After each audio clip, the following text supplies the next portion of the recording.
আজকের মিছিলটা ছিল প্রতিবাদ মিছিল, সেটা এখন সেলুট মিছিলে পরিণত হয়ে গেছে।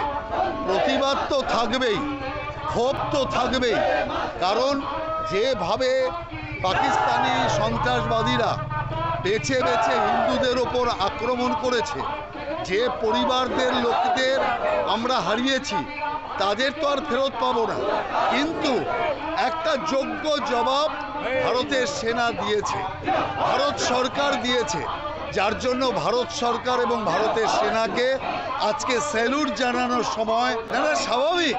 সবাই চেয়েছিল যে একটা বড় কোনো জবাব দেওয়া হোক। প্রধানমন্ত্রীও বলেছিলেন যে একটা বড় শিক্ষা দেব, সেই শিক্ষা আজকে দিয়েছে। কিন্তু আমি মনে করি এটা শেষ নয়। কেউ যদি ভেবে থাকে যে এইটাই শেষ, আরও পাকিস্তানের জন্য দুর্ভোগ বাকি আছে এবং পাকিস্তানই থাকবে না, টুকরো টুকরো হয়ে যাবে পাকিস্তান। পাকিস্তান তো হুমকি দিচ্ছে, 9টা জায়গাতে অপারেশন সিন্দুর হয়ে গেল, পাকিস্তান কিচ্ছু করতে পারলো না, পাকিস্তান কোনো রকমভাবে প্রতিরোধই করতে পারলো না।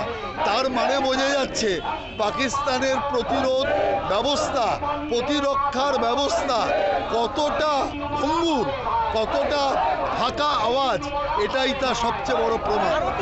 না, ভারতীয় সেনাদের বলবো, 3 বাহিনী যে চমৎকার দেখিয়েছে, তাতে সারা ভারতবাসী, সমস্ত ভারতের মানুষ তাদেরকে আশীর্বাদ করছে এবং সেনাদের পাশে সারা দেশ আছে। এবং সেনাদের এই যে গৌরবময় গাথা, এ ভারতের ইতিহাসে এক ইতিহাস হয়ে থাকবে, গৌরবের ইতিহাস। তারা বাংলায় তো বাংলার সরকার করাচ্ছে, বাংলার সরকার করাচ্ছে, নইলে আপনার মুর্শিদাবাদে বেছে বেছে হিন্দু পরিবারের সেখানে বাবার ছেলেকে সেখানে হত্যা করা হলো, হরগোবিন্দ এবং তার পুত্র চন্দন দাসকে শুধুমাত্র হিন্দু হওয়ার অপরাধে হত্যা করা হলো।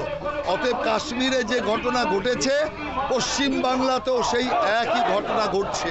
আর কাশ্মীরের ঘটনা পাকিস্তানের সহযোগিতায় হচ্ছে, আর পশ্চিম বাংলার হিন্দু নিধন মমতা ব্যানার্জি তৃণমূলের সহযোগিতায় হচ্ছে।